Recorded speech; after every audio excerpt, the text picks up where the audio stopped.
It matters little to Daniel Montgomery whether Pope Benedict slowed the defrocking of a Tucson priest who he says sexually abused him when he was 7. All he knows is that he can't forget it. There's not a day that goes by I don't think about what happened to me. Every day.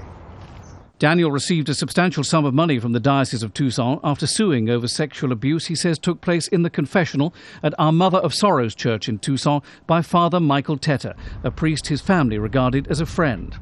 I could smell his breath right now and remember him breathing on me.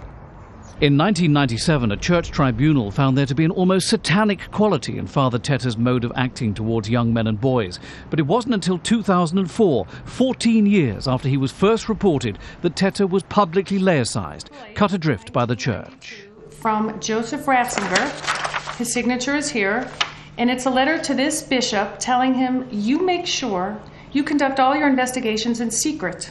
Lawyer Lynn Cadigan says paperwork recently uncovered shows the previous Bishop of Tucson wrote to Cardinal Ratzinger pleading for speed in ending the case against Teta.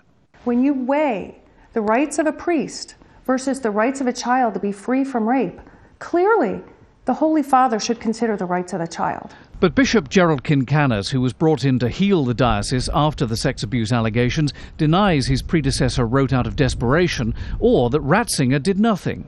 In the case of Michael Teta, Cardinal Ratzinger actually wrote to Bishop Moreno encouraging him to move the case along. And Bishop explained that this was a very complex case. There were many witnesses to interview. We didn't have a lot of canonical expertise in the diocese.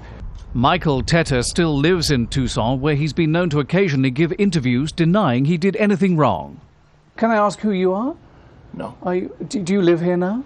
I'm watching the house. Oh, and he's gone Goodbye. to... Arizona is not the only place where Pope Benedict is accused of siding with priests rather than those they're accused of abusing. As Archbishop of Munich in the 80s, he's said to have approved housing for a priest accused of child abuse. In the 90s, he's accused of failing to act quickly enough to stop a priest abusing 200 boys at a school for the deaf in Wisconsin.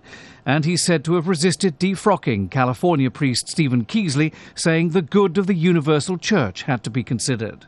Advocacy groups, people who speak up for victims of priestly abuse, say the real crime is not that priests abuse children, terrible though that is, but that some bishops in the United States tried to cover it up. They say the church only took the issue seriously and paid victims compensation once the lawyers got involved.